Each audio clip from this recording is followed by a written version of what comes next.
July session of Books and Beverages. Well, it's lovely to see so many people here this afternoon. That's brilliant. We're very pleased that you all come out on a wet Saturday afternoon, or perhaps that's why you've come out on a wet Saturday afternoon. We have, as you can see, 5 authors today. I'm going to let Sue introduce them all. Books and Beverages is organised by Edwin Reinberg, who does an awful lot of the technical stuff. Sue and myself, Kate Swan, who do the interviewing. So I hope you have a lovely afternoon. I hope you've got lots of questions for our authors, because I'm sure they'd like to hear from you as well as from us. So enjoy the afternoon, and I'll hand you over to Sue. Thank you, Kate. Oh, it works. That's exciting. Welcome to a very special Books and Beverages event. And it's lovely to have 5 crime authors here with us today. If I can just introduce them, and I'm going to sit up straight so I don't slouch. First on my left-hand side we have Martin Venning, then Stephanie Rogers, or Steph, followed by Arthur Wheeler, who writes as A.K.Adams, but we will call him Arthur this afternoon. Then we have Catherine Yaffe, who's known as Cat, and last but by no means least, Angela Wren, sitting there with quite a lot of reading to do. We're very, very fortunate. Angela has hidden talents, and she is a professionally trained speaker and actress. So she's very kindly offered to do some of the readings for us. How we're going to do this afternoon is each author, and it's up to them, is going to read a little bit, or in Martin and Arthur's case, Angela's going to do their reading for them. And then they will tell us a bit about their books. We will then have a bit of a panel discussion between us. And after that, please have lots of questions for them. Nice ticklish questions, keep them all going, keep them all awake. That will be brilliant. So, in best Books and Beverages way, please sit back and enjoy listening to our fiendish panellists. Right, over to you. And I will start with Angela, who's going to read part of an extract for one of Martin's books. The End of the Road by Martin Venning. When Glistrup met Kelly a few days later, he demonstrated his talents as a faith counsellor. Dressed in a safari suit and dog collar, they met at St. Clement's and sat on neighbouring pews in the nave of the church. When he had first arrived, Kelly wondered if he was in the right place. The main door was shut, the car park was empty, save for an old cream-coloured Beetle. But when he found the door opening easily at his touch, he looked in, half wondering in the silence if he was interrupting some other consultation. Glistrup stood up and beckoned him in. "Mr. Kelly, I presume. Welcome to my office. I am blessed to be able to use a corner of God's house when I am on his business," he said, employing a broad Viking grin. Kelly walked in slightly apprehensively in the unfamiliar surroundings. Both knew this to be a business meeting, so there was none of the historical tourist preamble. "Reverend Glistrup? Morris, please, it's good to meet at last. I have read the briefing notes from Niels and Marissa, and so I feel I already know a little about you and your diagnosis. I am not here today to discuss your motivation. I cannot understand your situation in detail, but I respect your wishes. I am here to overlay a spiritual dimension to your plans. As a result, I will either have inspired you to continue your journey with us towards your conclusion, or signposted you to an alternative way of coming to terms with your situation. I, too, will be writing a report on our dialogue, which will remain confidential, seen only by those in our terminal network.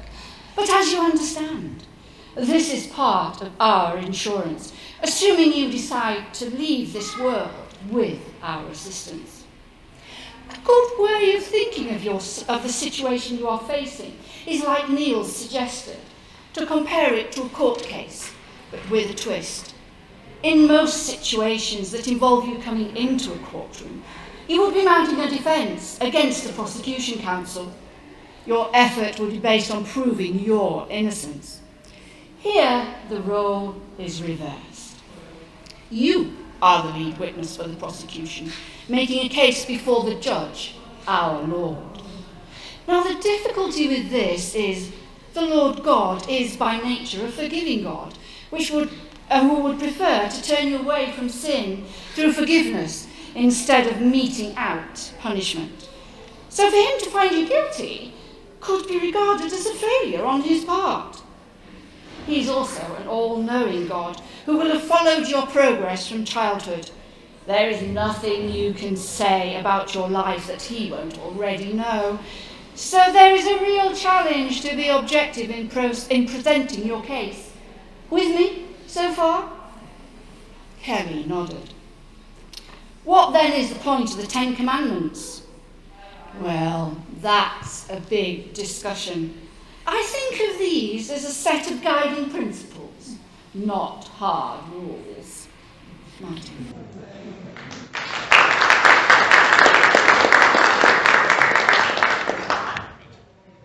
Thank you for the reading, by the way.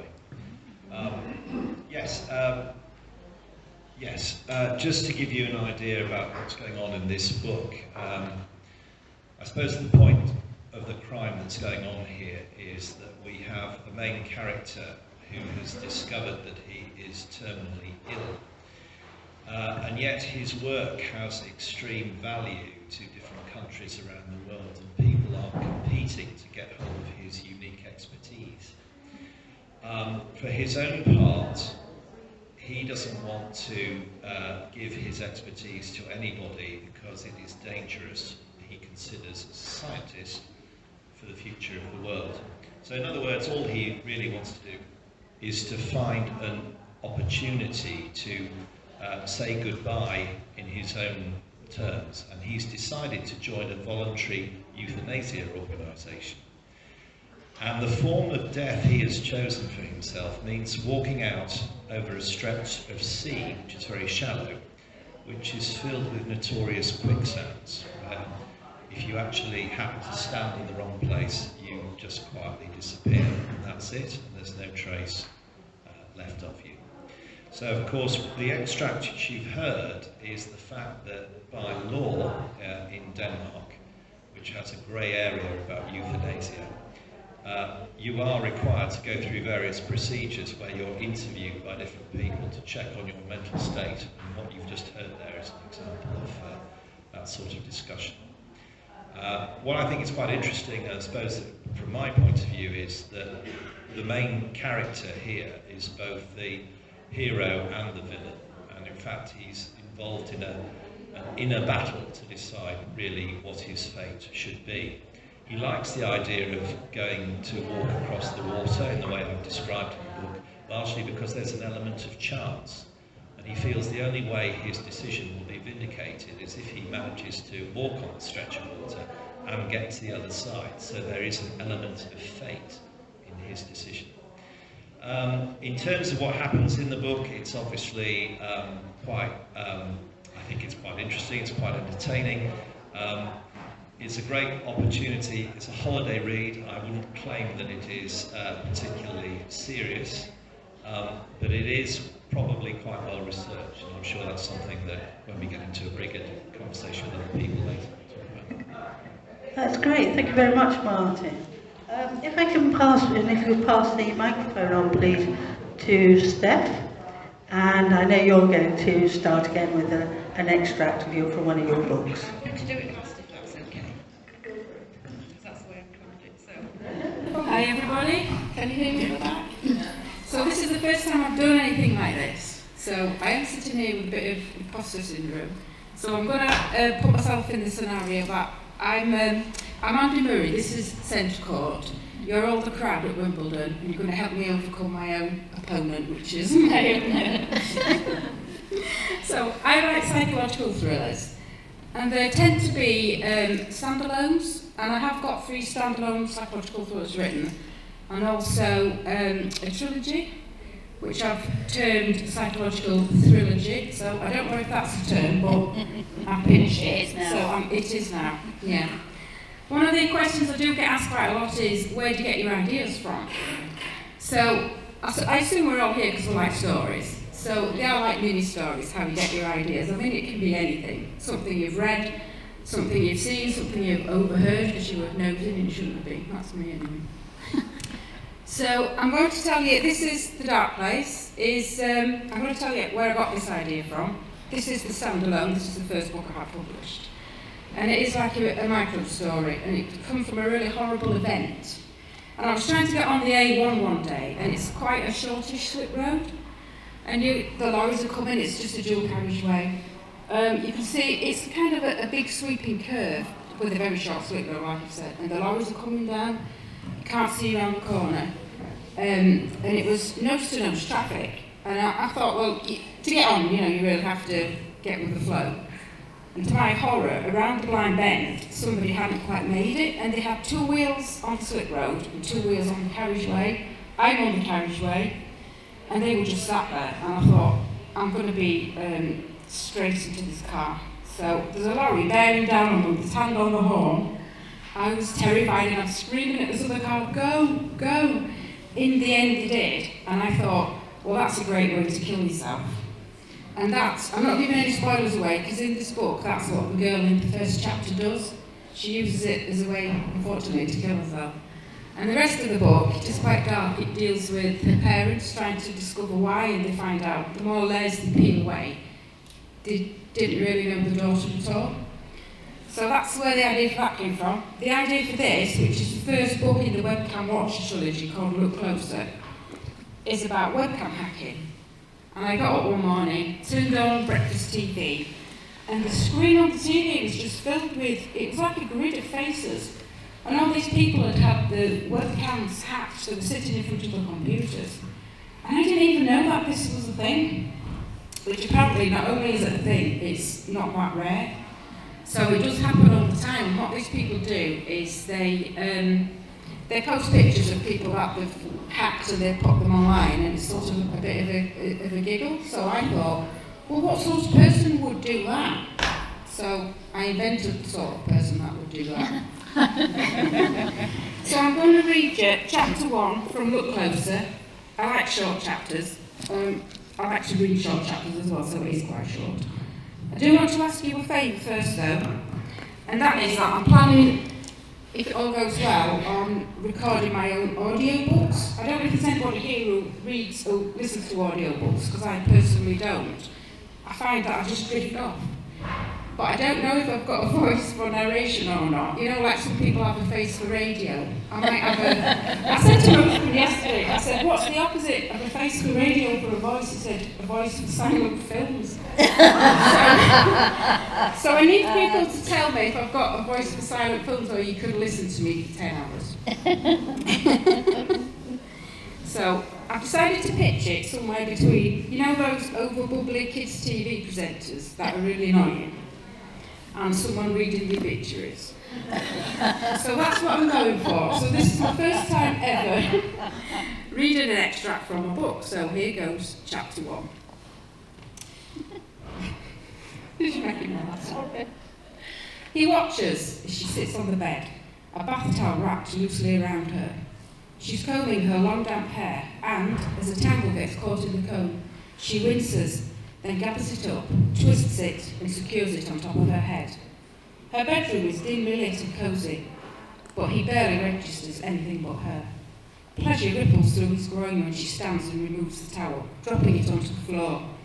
Her skin is flushed pink from her bath or shower. He settles back in his chair, gets more comfortable. The ringing phone makes him jump until he realises it's hers in her bedroom. She bends over to pick it up from the bed, which elicits a small grunt of satisfaction from him.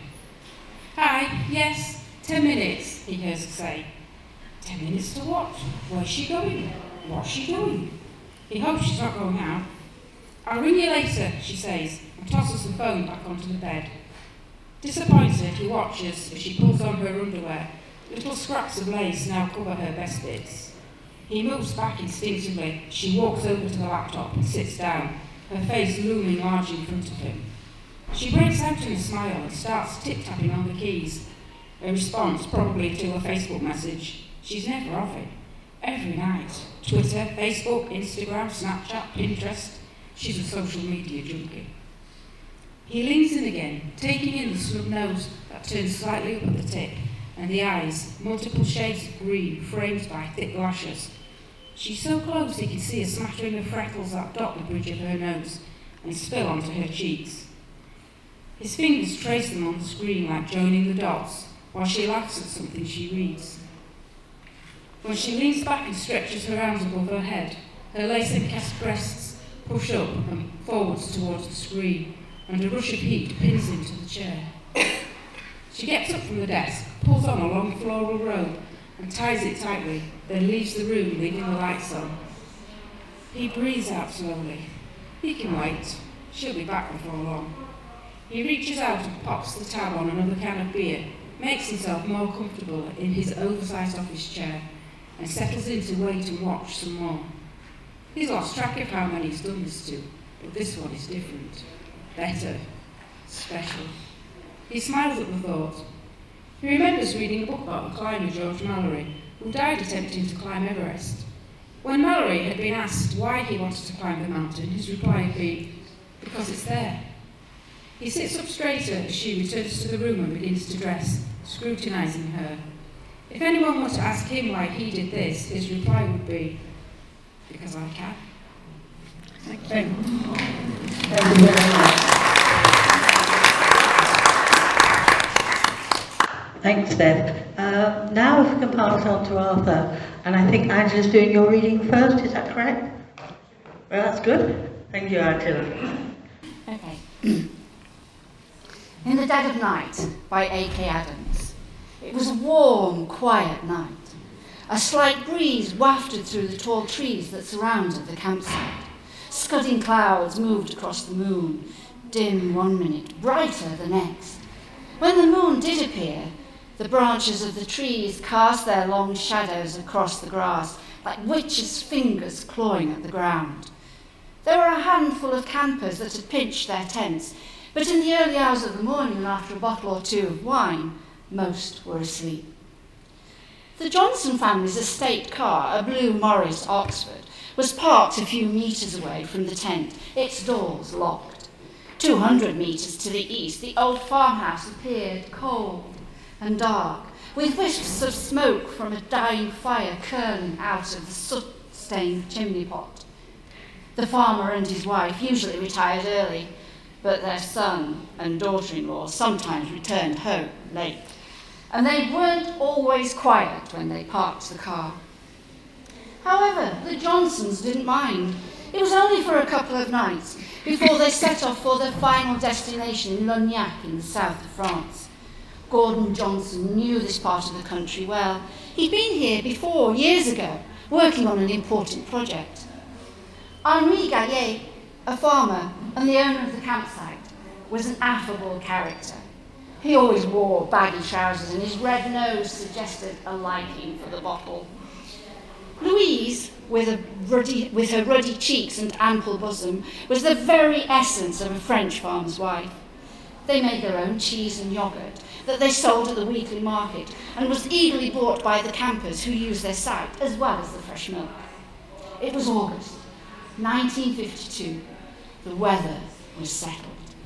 With an acceptable climate and gorgeous sunrises and sunsets over the distant hills, it was a pleasant place to stay. But Gordon and his wife heard a dull, scraping sound close to their tent in the early hours of the morning. He crawled out of his sleeping bag, slipped on an old pair of sandals, and groped around for the flashlight. It was nowhere to be found. Gordon unzipped the tent door and peered into the darkness. Rubbing his eyes, he couldn't see much as he went out. "Be careful, Gordon," whispered his wife, Anna. "Please take care." He'd been gone for a few anxious minutes when Anna decided to go out and look for him. Feeling afraid on her own, their daughter Elizabeth put her slippers on and pulled back the tent flap. There was no moonlight now. It was dark, but she ventured out. Then she heard a loud noise that made her jump. "Mother! Father!" There was no reply.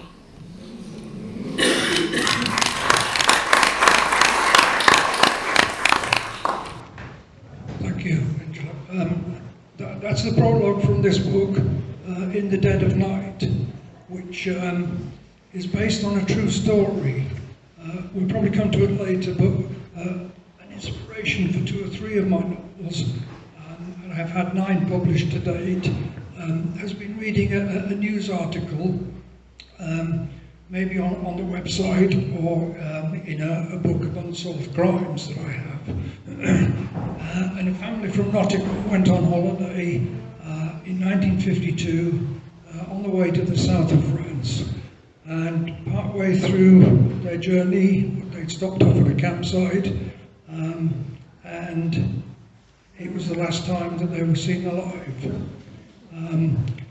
Part of the story involves a lot of botched investigations by the French police, people coming onto the campsite and looking at the crime scene, which of course in this day and age is totally forbidden, and a large Citroen van that contained 3 men who were seen at the campsite on the same night that the 3 members of the Johnson family disappeared. So that was the essence of the book.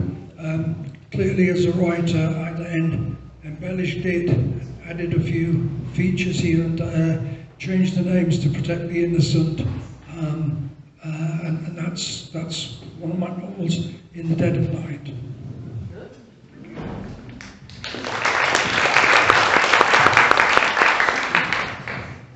Thank you very much, Arthur.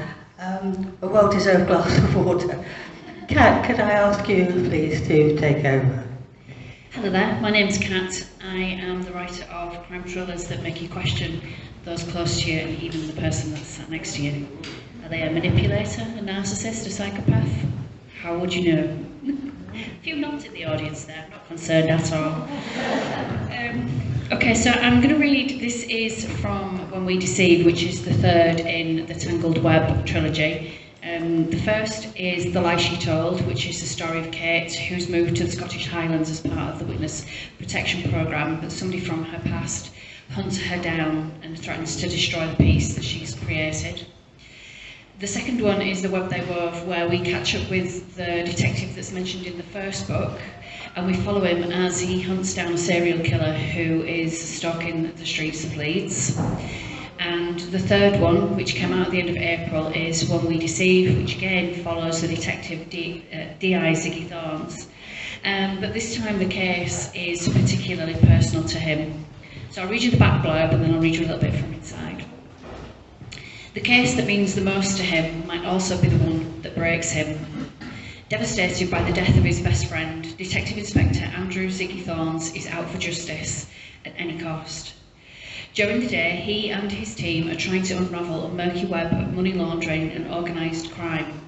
At night, he conducts his own murder investigation, and he's about to uncover the twisted link between the two.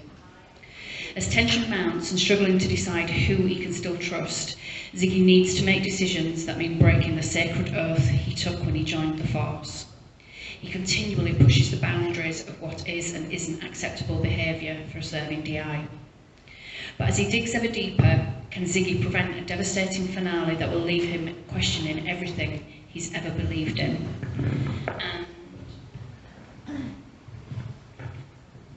We join Ziggy now just as he's about to enter the room. Ziggy took a step into the bathroom. The lead forensic officer stopped what she was doing and turned to him. You can't be in here, D.I. Thorns. He heard the pity in her voice, but he was staring at the figure in the bath, trying to reconcile it with his wacky, hippie, fun-loving and very much alive friend. Bruising had developed around her eyes. The lips had already darkened and her skin was mottled, discoloured, bloated. Glancing down at her thin body, he saw that it was covered in stab wounds, too many to count. Her arms were above her head and he could see defence wounds. My God, she'd fought back, was his only coherent thought. He felt a hand on his shoulder and turned to see Sadie standing behind him. Ziggy, we need to let them get on with their work, she said gently. Stepping back from the horror in front of him, he realised that everyone had stopped what they were doing to give him space. He wiped the tears that formed in the corner of his eyes, apologised, but for what, he wasn't quite sure, and then left the room. Whitmore's waiting for you downstairs. I think perhaps we need to go find him. Sadie was still at his side. He sensed she was reluctant to leave him, probably fearing how he would react to the whole situation. But he was hardwired to respond to a murder. He was suddenly filled with a sense of urgency. He grabbed Sadie's shoulder, ticking off a list on his fingers as he spoke. Right, we need to start door to door if that hasn't already happened. He marched off with purpose, trotting down the stairs with a renewed sense. Does this place have CCTV? Where are the cameras point? Is the building manager or caretaker here? Have they been called? Sadie ran just to keep up with him. Andrew, she shouted. Ziggy stopped at the sound of his first name. Apart from Whitmore, no one called him that at work. What? He snapped at her. You really need to go see Whitmore. She was pointing at the exit, where Ziggy had been making his way towards the rear of the building.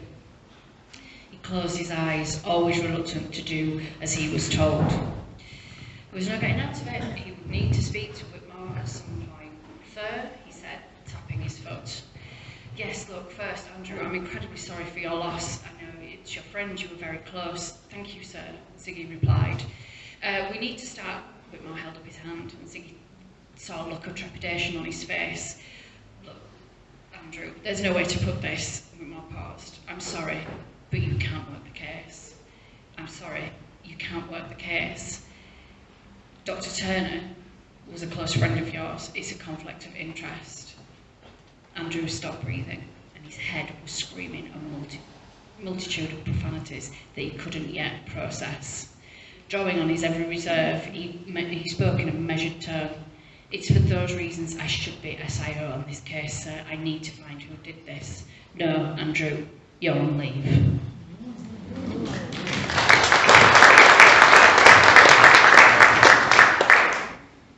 Thank you very much, Kat. That was very interesting. No, that's fine.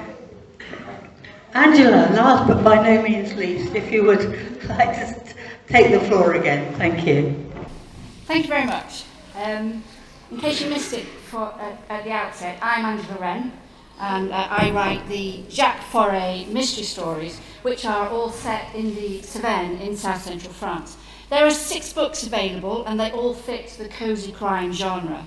And indeed, one reviewer has labelled my books, described my books as being Chocolat by Joanne Harris meets Midsummer Murders by Caroline Graham. An absolutely fabulous accolade, and I'm sorry, but I'm going to own that until my very last moment on this earth. The Cevennes is a fabulously stunning backdrop for all of my stories. It's rugged, it's sparsely populated, it's a mountainous area that sits at the very bottom of the Massif Central. And to give you some kind of distance that I'm talking about, if I had the capabilities of my namesake and could take to the wing right now and leave here, I would be flying due south for about 1,100 kilometres. So that's about 700 miles. I'd probably have shoulders like Arnie when I got there, but never mind. Living in the Cevennes isn't easy. It can snow any time between the 1st of October and the beginning of May. The industries are primarily farming, which is hard when you consider how rough the terrain is, and logging when you consider how heavily forested the area is. There are no vineyards, regrettably, despite the fact it is France, but there's an abundance of sweet chestnut trees, and the nuts are the foundation for a number of sweetmeats and local dishes. My central character, Jacques Foray, he's an absolutely great guy, and it's okay, I know I'm biased, but he's level-headed, he's fair, and he can be very steely and determined at times when he needs to be. And yes, it's a terrible shame that he's just a figment of my imagination. My extract is taken from the most recently published book in the series, that's book 6, and the title is Mazargues. Jacques has been summoned to meet a mysterious woman in a small rest area which sits alongside the major thoroughfare that stretches from Saint-Étienne to Mons. And he has been waiting patiently for his new client to arrive. And this is what happens next. There must be no possibility that we can be overheard, Monsieur Foray. That's why I chose this location. She pulled a small canvas rucksack off her back and dropped it to the ground. "No one can come up behind us here," she said, as she looked across the deep green and heavily wooded valley below the col. She turned around and leaned against the log fence.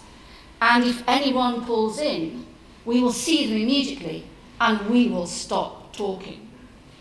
Jacques rested a foot on the bottom rung and zipped up the top of his leathers a little. The sun was warm, but the mountain breeze was from the northwest and still held the remnants of an early spring chill. "You're not quite what I expected," she said. He glanced down at her. "In what way, madame?" "The leathers, the bike. I presume it is yours." Jacques glanced over at the 60-year-old machine and smiled. It had taken a lot of time and effort to get it to its current gleaming and fully working condition. The gold and silver metal of the framework and the wheels shimmered in the bright sunlight. It was an indulgence, he knew that, but it had been a great solace in the dark times, and there had been too many hours of solitary darkness over the last few years. "Yes, it's mine," he said, turning to face her, "and I spent far too long restoring it." "Impressive." She grinned at him and nodded. Jacques was keen to move the conversation round to why he had been summoned. "In the telephone messages you left for me, madame, you said that you had some work that might be of interest. So why am I here?" "I want you to find a painting for me." Jacques stared at the dark grey tarmac of the road. The request was not what he had expected. He wondered if it was genuine. He also wasn't sure why she had chosen him for the task. Yet she had faced him as she had spoken the words. "Madame, I am not undertaking any work that is not legal. If you think that I can..." No, not at all, monsieur. "I want you to recover what is legally mine, that is all." She pulled off her bush hat and scrubbed her fingers through thick white hair. The sunlight playing on the close-cropped locks made the colourless strands shimmer, providing greater contrast between the sheen of her hair and the sun-browned skin of her face. Jacques thought for a moment. Art theft was big business amongst a particular sector of the criminal classes. He'd come up against a couple of burglars who stole art and antiques on demand when he'd been a serving detective in Paris. But here, art theft, here in Mons. The idea just didn't fit with his limited and acquired knowledge of the trade. But there was a market, he had to admit that. A strong and thriving underground market for artworks of all kinds.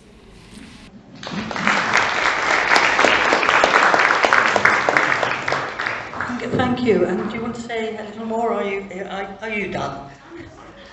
Thank you. And thank you to all five of our authors. So now I'd like to put them a little bit on the skewer. And I think my first sort of question, if you like, is, I know Steph, I think you and Kat both sort of said what sort of triggered an answer, but Martin and Angela perhaps to start. What triggered your interest in crime and crime writing? Oh gosh, I think... You want to use the microphone? I'll stand up, shall I? Yeah. Oh, you feel happy? What triggered my interest in crime is when I was a little kid, at 11 years old, my mum was too busy talking to the library lady, so instead of looking at the books in the children's section where she'd left me, I snuck across to the adult section and started checking the shelves out. And I found a book called A Bone and a Hank of Hair by, is it Lee Bruce or Leon Bruce? And I borrowed that, took it home, realised it was a crime story, did work out who the killer was before the end, and thought, wow, this is great, I've got to do some more of this. And then I just gradually worked along the shelves, and Agatha Christie, the whole lot went A to Z, very methodical child. So with the 11-year-olds lurking in the books around here, we just let them get on with it, shall we? Oh, absolutely, yes. Martin, would you like to take it? Yes, I'll stand up and I won't use the microphone, it's probably easier. My books are literally about ordinary people in extraordinary circumstances. My view of crime is that often crime is a reaction of individuals who may find that they don't have any other apparent response to a situation that they find themselves in. So I think, in a sense, when you read my work where there is a degree of crime, what you then find is that, in effect, a lot of the worlds that I create are essentially corrupt and exploitative to one way or another. And therefore, what people have to do is to find a way of surviving, of living, and for, unfortunately, a huge number of people, crime is perhaps the only way they can do it. It's an example of what people might describe as the informal economy. Thank you. Thank you. And moving on, and I'll start with Arthur actually, because you were mentioning how you use real-life unsolved crimes as the sort of beginnings of your books. But how do you do your research? Because obviously what you might read might be quite short in a book, but how do you make it into a full novel?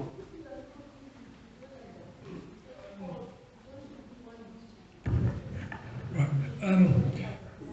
Research for any novels that I write, I tend to be fairly extensive using the net. I use Google a lot, and I tend to make notes on certain factors, dates, places in particular, so that when I start to write a novel, hopefully all of the facts are correct.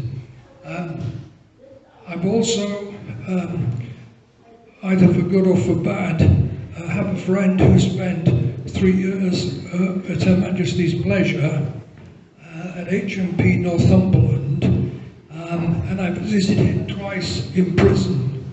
And in one of my novels, I've used some of that experience to narrate part of the novel where somebody goes into prison and then certain things happen.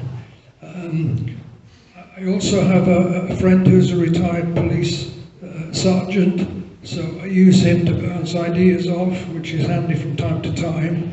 And also, a few years ago, I spent 8 weeks on the jury at Teesside Crown Court on a case involving fraud.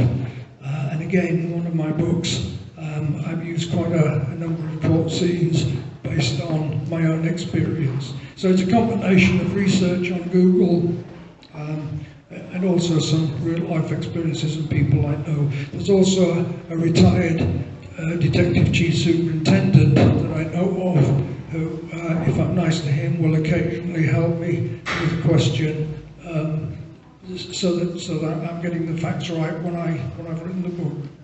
Thank you, Arthur. And Kat, do you have a handy policeman to sort of ask about procedures? And I do now.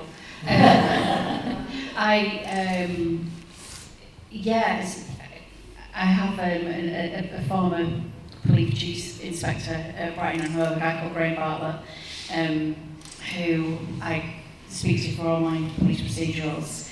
And then I've just found from doing events like this and networking, people are very happy to come forward and say, oh, I'm a forensic, whatever. So I immediately grab their details, and you can guarantee I've got a guy that I can talk to about science and chemistry, and I've got a little black book full of everybody that I could possibly think of.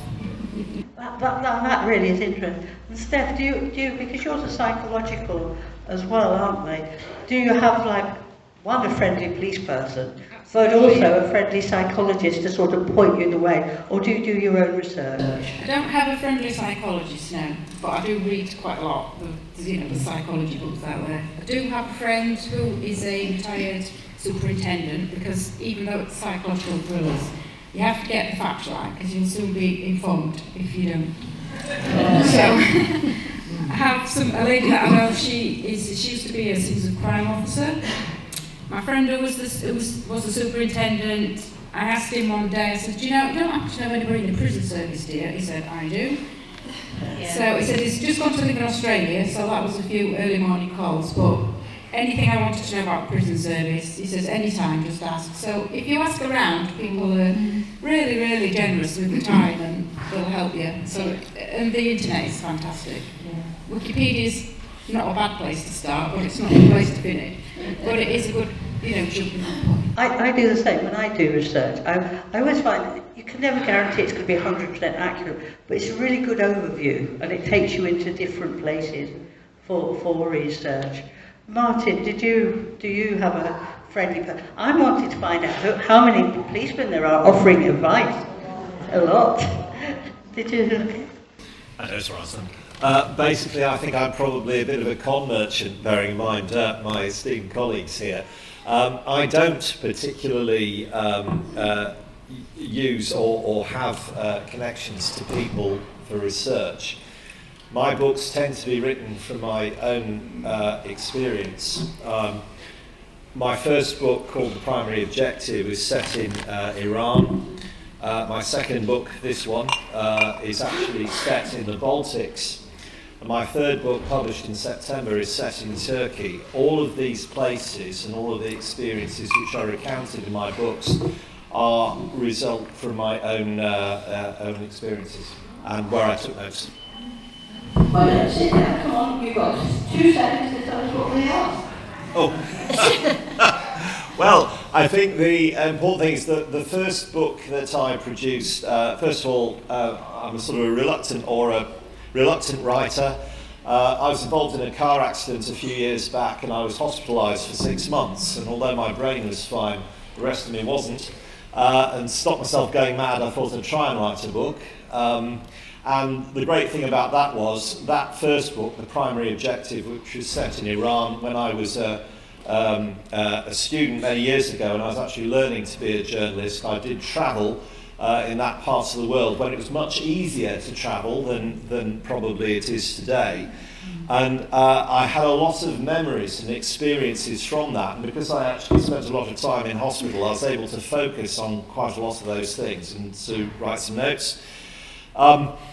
The second book in the Baltic, again, I worked in the Baltic region for ages, and the history and the cultures of the Baltic region are extremely interesting, both the different nationalities and also the difference of the peoples and the way they think is actually really quite remarkable, particularly now as we're seeing the terrible news that's coming out of Ukraine daily. I do have some experience of dealing with Russia, and what I can well understand is that not just what you hear in the news, but you can also see how different communities of interest are exploiting what's going on there for their own interests, which is really what's covered in a lot of this if you actually bother to read it. The third book in Turkey is really quite interesting because Turkey is a very interesting country, as you know.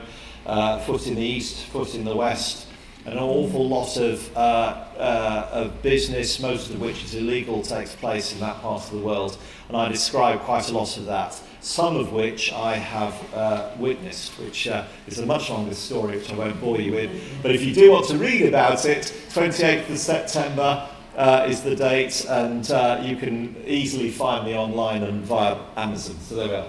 Thank you. Well, I said at the beginning, crime writers, or all writers, often have really interesting careers before they start writing. And I'm sure sadly we don't have time, but I'm sure everybody here can give some really interesting stories. Moving on, Angela, if I may. You've written a series with Jack, and my French is atrocious, so I won't pronounce his name. How do you decide which crime ideas to follow? You've got your central character, haven't you? But every whether it's Midsummer Murders or not, every crime story has to be slightly different. So how do you do that? I guess it just depends on what comes into my head. And I get ideas from anywhere and absolutely everywhere and everything around me. When I planned the first 4 books, I knew there were 4 books, I knew what the crime was in the first book and the second book. I wasn't 100% sure about the crime in the third book, but I definitely knew what was going to happen in the fourth book, and there was going to be a terrible thing that happened right at the very end. So I planned that. But of course, with it being a series and with it being set where it is and it's cosy crime, I need a small location to make sure that it's cosy crime, and that's my tiny village in the Sven.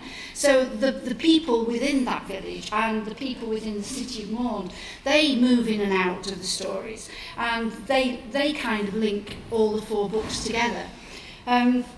When I started out writing the first book, I didn't think I was going to have any more than 4, but here I am on book 6. I've already got an idea for book 7, and book 8 is going to be set in Paris during the pandemic. So I'm kind of moving along in time. But yeah, my ideas, they can come from anywhere and everywhere, and it's just how you run with them. A very simple thing, the simplest of things, like a throwaway phrase. I was having tea and cakes in Charente, and during the course of the conversation with these people that I'd only met in the supermarket, didn't know them, madam, and they said, "Oh, we collect tourists, you know." And we all laughed about it because in the context of the conversation, it meant nothing, it was a joke. But that phrase just went round and round in my head, and book 1 was born. It's a gift to an author, isn't it?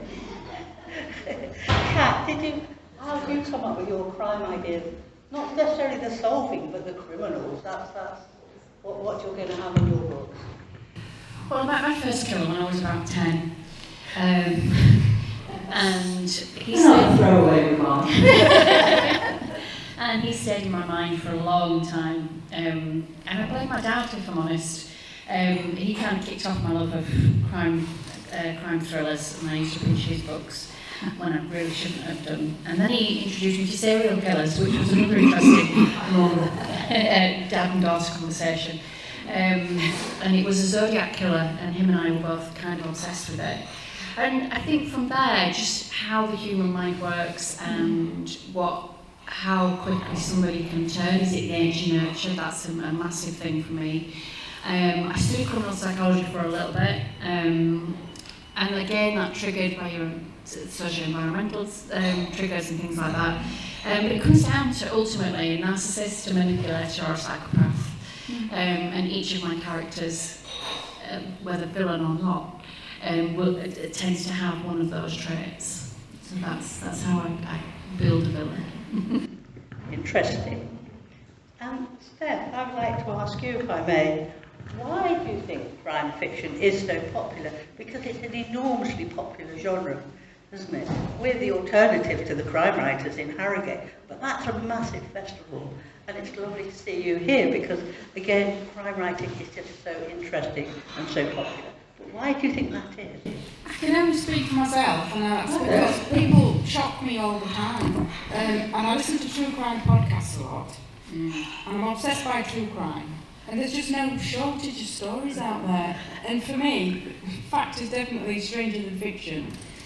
And the things people do, it just shocks me so much. You'll never ever have a shortage of things to write or read about. So the answer is that other than that, I don't really know. And I mean, I don't read romance. I don't want to know the ending before I read the book. But in crime, you're never going to have that. You don't know what the ending is going to be. So I think it's also, to do with, it's reading about things that you wouldn't dare do yourself, hopefully. And I think with you saying about the true crime thing, I too am obsessed with true crime. And have been for a long time, as I said, but I think it's that also, how dare he, or how dare she, or, oh my God, we wouldn't do that. And I think why to be would shocked. Why would they? Yeah, I think why to be thrilled, because it's something so far out of our own comfort zone. Yeah. Like I say, hopefully, she got into the audience. I think a writer's biggest question is always why. Yeah, absolutely. Why something, why this, why that? Yeah, every time. Sorry, can I just... Yeah, please do. I had a discussion with a couple of authors recently. You may have heard of Fiona Cummins. Fiona and Cara Hunter. Cara's written quite a few good thrillers. And I just asked the question, does every crime have to have a motive? We don't have time today to discuss that, I don't think. No. Fiona said, definitely, every crime does have a motive. But I don't know if you know R.C. Bridgestock. I know some of you do. And Bob Bridgestock, I had a chat with him a while ago. Bob said that he'd worked on cases where at midnight a chap living on his own, for example, would pick up a 10-inch carving knife, a rucksack with a pair of gloves and a balaclava in, maybe a length of rope, and he would go out, and his intention was to kill somebody. And he'd walk the streets of one of our cities, come upon an unsuspecting person, murder them, go home, wash his hands, and go to bed. Question, did that person who did that have a motive? I rest my case. Thank you very much. And to finish this particular panel questions before I open this up to the audience, and I'd like you all to answer this one, please. Because they've all had this question beforehand, so they've got no excuse. Groups of animals have names, such as a pride of lions or a parliament of owls. A murder of crime writers has become a bit of a cliche. So I'd like to know what name you would like to give to a group of crime writers. And if I can start with Angela, please. Oh no, yeah, I did read the email and then I filed it. Okay, how about a killing of crime writers? Oh, thank you. Kat? A swarm of psychopaths. Oh, it's getting better. Well, I thought if you had a room of crime writers and they were all doing what they enjoy doing, they'd all be cogitating. I think. So I would offer the cogitation of crime writers. Thank you. Or old codgers. I came up with a twist of crime writers. Oh. Or for psychological thrillers, a manipulation Ooh. of psycho crime writers. Martin. How can you follow that? Heaven's sake. Well, my contribution would be a conspiracy of crime writers. We'll spare their blushes. We won't take a vote, but that's really, really interesting. And I shall write them all down afterwards. So don't escape if I've got you. Anyway, is there anybody from the audience who has any questions for our panel? All right, folks. Yeah. Plotters or pantsers, and what's good or bad about the way you write? You plot it, or do you just wing it?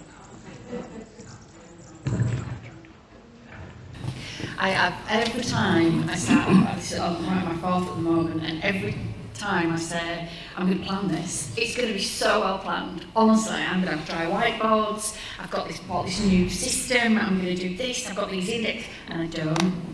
I just don't, I start, and that's it. I just need a jumping off point. There'll just be something, similar to what Angela said, there'll be something, or some moment in time or whatever, and I'll just start. I never know how they're going to end. Never know. Anybody else? I think I'm a halfway house. I have a basic idea.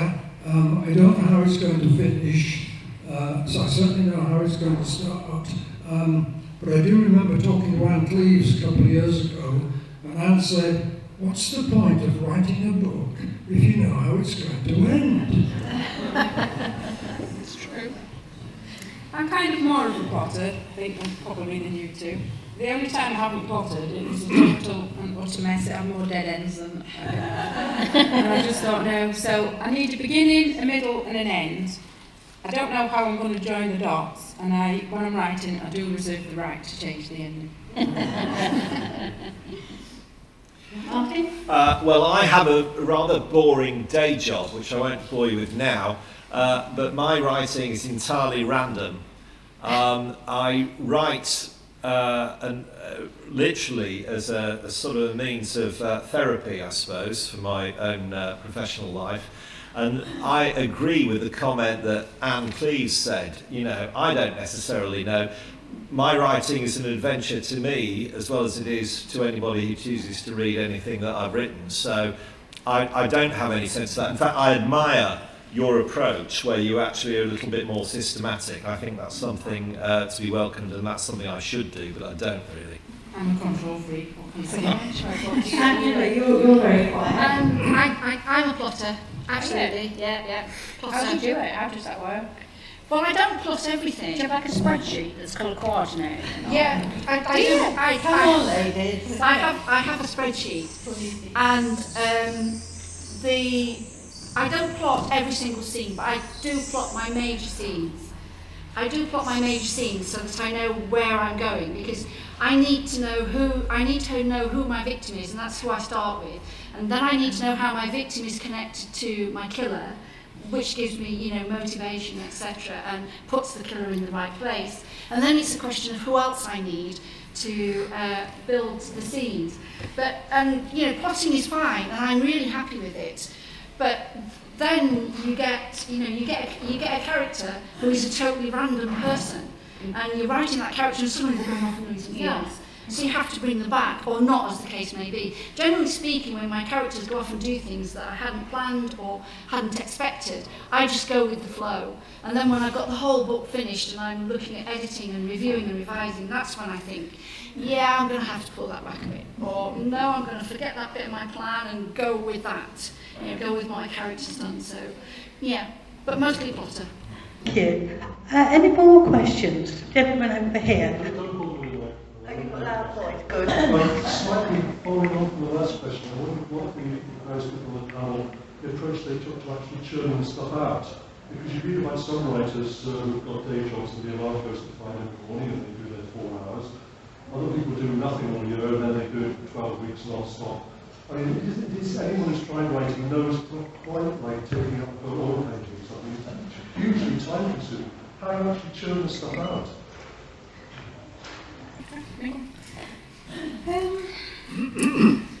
Yeah. I don't know. I spend a lot of time thinking about things. I can't start writing until I've got a plan. I've quite a big garden that takes a lot of time in the summer, so while I'm deadheading things, I'm actually killing people in my mind a lot of the time. And so I do a lot of plotting in my head, so when I come to sit and write the thing, I can possibly write a first draft in about 2 months. But that is, it's kind of like the snowball going downhill. The more you do it, the more you have to do it.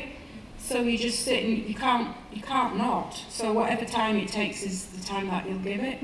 But I think there's a lot more thought time that possibly people don't realise. For me anyway. So I could be sitting looking like I'm watching the TV, but you're not. But I'm not. I'm watching something horrible to happen to somebody else. I'm pretty much the same. I was giving a talk to a group near where I live, and they wanted me to talk about writing, and I thought, well, that's so boring. So I boxed that off straight away, and I described my writing process as I think a lot, I type a lot, then I submit, then it's repeat for the next book, and that was it. And then I started talking about France, which they were quite happy with. But I do spend 3 months of every year in France, and that is my downtime. And I don't actually write when I'm there, even though my books are set in France. But obviously ideas come to me and I jot those down and I see things and I think, oh yeah, yes, I can send that there. And things like that. But when I get back home in October, October through to May is really my writing time. And then it's just sitting there and getting on with it, really. I tend to be a bit of a mix. Can everybody hear? All right, yeah. I tend to be a bit of a mix. I have to be careful with my time. I'm very fortunate in that I do write full time, but I also have chronic fatigue and a couple of health issues. So I have to manage my time carefully. So I've worked out I can write for 4 hours a day. So whether that's 2 hours in the morning, 2 hours in the afternoon, or a straight 4 hours from 8 o'clock until 12. I recently discovered this weekend that I can actually still write, which is great, because after the third one, I thought, I've got no more ideas, I'm really crap, nobody's going to buy this, I hate it, I don't like anything. And I had this little idea was circulating, and I've spent the last maybe 2 or 3 months, just kind of percolating and going over the idea, and then this week I've actually sat down and had the time and the brain space to write. And I tend to, like I say, 4 hours a day is usually my maximum, and then it's just garbage. But people could argue it's garbage anyway. But yeah. Are there any other questions? You talked about reading and listening to true crime, but I wondered if you read a lot of crime fiction, and if you do, who are your favourite authors? Okay. Mine, without a doubt, is Claire McIntosh. Her book, Let Me Lie, I was talking to somebody earlier, her first book, Let Me Lie, is one of the best psychological thrillers I've ever read. So much so I've gone back to it 2 or 3 times, and then I've read it analytically and put post-it notes in it and underlined things, sacrilege, but I have. So Claire McIntosh is my go-to. I would have to say Agatha Christie is my all-time favourite. You know, I grew up with her, and I often reread her books, but I read lots of other people too, like Minette Walters, and when you go back to Wilkie Collins, if you think about it, you know, he was the original detective fiction writer, to be honest. So read all sorts of people. Arthur. I always have a paperback book on the go. Favourite authors, I suppose. I like Linwood Barclay. Everybody knows Linwood in Canada. Also Canadian lady Shari Lapitna. Oh yeah. Shari, met her a few years ago here in Harrogate. Mark Billingham's always good value for money, both as an individual when you see her at the Harrogate Crime Writers Festival, and his books are very well written as well. And Cara Hunter, who I mentioned earlier. They're amongst my favourites. Yeah. I'd say I read psychological thrillers about 90% of the time. I might then veer off, but it's still going to be crime. I don't tend to read long series. I did read Jack Reacher for quite a long time, then I just got burnt out. I don't tend to read a lot of detective fiction, but the one that I do read the most of is a Scottish writer called J.D. Kirk. And he's absolutely hilarious. And I did hear him once say that. He said his first book, called A Litter of Bones, he said it was once described as the funniest book about child abduction that this reviewer has ever read. I do like a technical edge to a book, so I like to be set in, like, there's mobile phones and all the technology, so I like a techno thriller. So I like J.P. Delaney for that, and John Mars. I like Harlan Coben. I too like Linwood Barclay, everybody that you said. My favourite book of all time, though, is called I Am Pilgrim, and it's by Terry Hayes. It's not the sort of book I'd usually read, but I just absolutely love that book, and I probably think I'll read it about once every 2 or 3 years till I die. I just don't know what it is about that book, but it is still a crime book. So yeah, definitely I tend to only read crime, Thank you. Two stand out to me. One, obviously, very pretty well known to everybody here, which is Mick Herron. I think also someone who's regularly seen in Harrogate. But also, probably the work that I admire the most is probably Gerald Seymour. And the reason for that is that, for me, the art of a good book ultimately is the quality of the plot. And what is interesting about Seymour's work is the variety of plots. You know,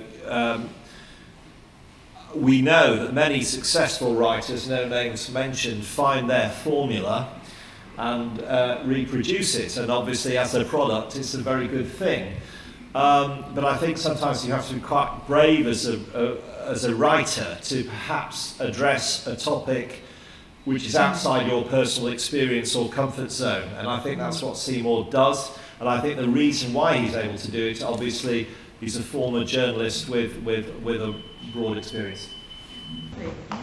Well, thank you for that. I'd like to end by thanking all our crime authors for giving up their Saturdays to come and talk to us. Martin Venning, I have to look at their surnames, I know the first one. Steph Rogers, Arthur Wheeler, who is, as they said on his hat, A.K.Adams, so that's who we can't forget. Kat, Yaffe, and Angela Wren, so thank them.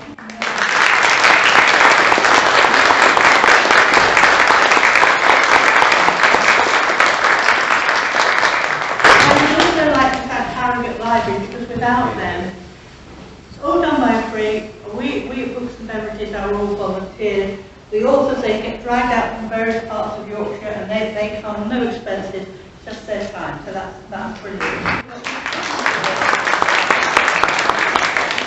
We couldn't do it without all the support that we get from Harrogate Library. So thank you, many of the Harrogate Library staff.